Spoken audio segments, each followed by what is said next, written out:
So in general, to treat esophageal cancer, especially stage 2 and stage 3 esophageal cancer, surgery has got to be part of the equation. The surgery for esophageal cancer is something called esophagectomy. And what that means is we're going to take out a large portion of the esophagus. In general, we take out about 2/3 of the esophagus. We then are going to pull the stomach up, high up into the chest to meet the other end of the esophagus. So we're taking out the sort of distal 2/3 of the esophagus, we're pulling the stomach up, and then we're sewing the two ends together right about here in the upper chest.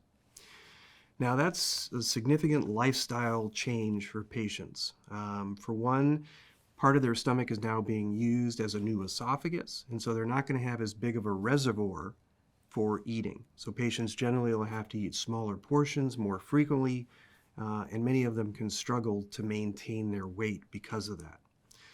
The other major lifestyle change in a patient that's undergone esophagectomy, ironically, is reflux or regurgitation. So now the stomach, as I said, is way high up here in the chest, and patients are going to be prone to all that stuff refluxing up. And in fact, it can reflux up and go into the airway, something we call aspiration pneumonia. In fact, it's probably the most significant post-op complication that these patients have long-term. It's a significant problem, and because of that, patients are forced to sleep with the head of the bed elevated. Gravity is their friend. Things don't squeeze to push things down anymore. Patients are entirely dependent on gravity to bring stuff down and keep it down. So patients after esophagectomy can't lay flat anymore. If they lay flat, that risk of aspiration or the gastric contents going into the lungs goes significantly up. Most adenocarcinoma of the esophagus occurs right at the junction between the esophagus and the stomach. And with the tumor in that location, we have to get what's called a margin of normal tissue around the cancer.